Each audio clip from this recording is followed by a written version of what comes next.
हरे कृष्णा। आपके अपने चैनल धर्म साधना में आपका बहुत बहुत स्वागत है। माँ भगवती दुर्गा की कृपा सदैव आप और आपके समस्त परिवार पर बनी रहे। दोस्तों, फाल्गुन मास की शुक्ल पक्ष की जो एकादशी होती है उस एकादशी को कहते हैं आंवला एकादशी।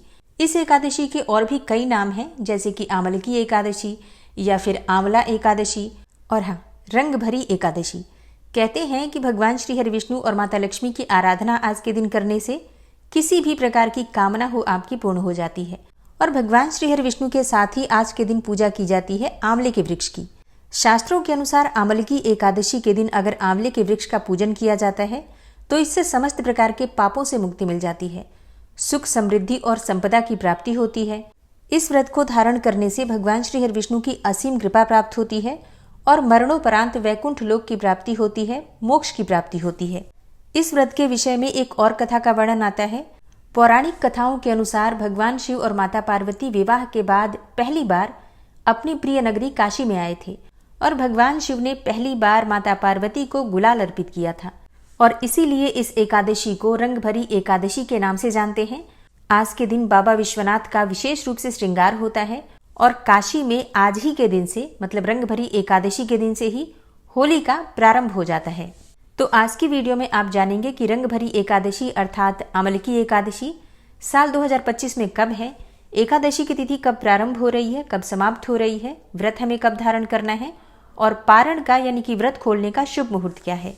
आज के दिन किस प्रकार से भगवान शिव और भगवान श्री हरि विष्णु की पूजा आराधना करें, किन मंत्रों का जप करें, कौन सा उपाय करें और कौन सी वस्तुएं भगवान शिव को, भगवान श्री हरि विष्णु को अर्पित करें, जिससे कि इस व्रत का, इस पूजा का संपूर्ण फल हमें प्राप्त हो। और जिस भी कामना से व्रत धारण करते हैं या बिना व्रत किए भी पूजा आराधना मात्र भी कर रहे हैं तो आपकी वो कामना पूर्ण हो, इसके लिए आज विशेष क्या करना चाहिए, संपूर्ण जानकारी आंवल की एकादशी व्रत से संबंधित आज की वीडियो में शेयर करने वाली हूँ। तो बहुत महत्वपूर्ण है आज की वीडियो, पूरा जरूर देख लीजिए। अच्छी लगे वीडियो तो लाइक भी जरूर कर दीजिए, क्योंकि आपके लाइक्स, आपके कमेंट्स मेरे लिए बहुत महत्वपूर्ण होते हैं। यही एकमात्र जरिया है जिनसे मुझे पता चलता है कि आपको ये वीडियो अच्छी लगती है और आपके लिए ये वीडियो उपयोगी है। तो अगर वीडियो अच्छी लगे तो लाइक तो जरूर ही किया कीजिए। तो चलिए अब जानते हैं कि एकादशी तिथि कब प्रारंभ हो रही है, कब समाप्त हो रही है और आंवल की अर्थात रंग भरी एकादशी का व्रत हम कब धारण करेंगे। तो देखिए, एकादशी तिथि प्रारंभ हो रही है 9 मार्च को। 9 मार्च की सुबह 7:44 पर एकादशी तिथि प्रारंभ हो जाएगी और एकादशी तिथि का समापन हो रहा है 10 मार्च को सुबह 7:43 पर। और एकादशी का व्रत हम कब धारण करेंगे? देखिए, सूर्योदय काल में एकादशी का व्रत जो होता है वही धारण किया जाता है।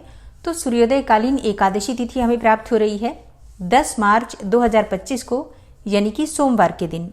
तो सूर्योदय कालीन तिथि के अनुसार 10 मार्च 2025 सोमवार के दिन आंवल की अर्थात रंग भरी एकादशी का व्रत हम धारण करेंगे। 10 मार्च को सूर्योदय काल का समय है सुबह 6:36 पर और सूर्यास्त का समय होगा शाम को 6:27 पर। एकादशी के दिन ब्रह्म मुहूर्त में स्नान करना चाहिए। तो ब्रह्म मुहूर्त का समय आपको प्राप्त हो रहा है सुबह 4:59 से सुबह 5:48 तक। अभिजीत मुहूर्त का समय रहेगा दोपहर में 12:08 से दोपहर 12:55 तक। इस समय में आप कोई भी शुभ कार्य कर सकते हैं। राहु काल में कोई भी शुभ कार्य नहीं करना चाहिए और राहु काल का समय है सुबह 8:05 से सुबह 9:34 तक। और अब जानते हैं कि आंवल की एकादशी में व्रत के पारण का शुभ मुहूर्त क्या है। तो देखिए, एकादशी व्रत का पारण द्वादशी तिथि में करते हैं और द्वादशी तिथि प्रारंभ हो रही है 10 मार्च को सुबह 7:44 पर और इसका समापन होगा 11 मार्च को, यानी कि मंगलवार को सुबह 8:13 पर। तो व्रत का पारण हमें कब करना है? सूर्योदय के बाद ही आप अपना व्रत खोल सकते हैं और सूर्योदय काल का समय रहेगा 11 मार्च को सुबह 6:35 पर। तो व्रत के पारण का शुभ मुहूर्त आपको प्राप्त हो रहा है 11 मार्च मंगलवार को सुबह 6:35 से सुबह 8:13 तक। ध्यान रखिए, 8:13 के बाद त्रयोदशी तिथि प्रारंभ हो जाएगी। तो आपके व्रत का पारण इससे पहले हो जाए, इस बात का आपको ध्यान रखना है। आंवल की एकादशी के दिन किस प्रकार से पूजा आराधना करें, आंवले की पूजा कैसे करें, भगवान श्री हरि विष्णु और माता लक्ष्मी की पूजा, शिव पार्वती की पूजा किस प्रकार से करनी है और व्रत की कथा क्या होगी, इसके लिए आप आने वाली वीडियो जरूर देखिए। मिलती हूँ मैं आपसे अगली वीडियो में, तब तक के लिए जय श्री राधे।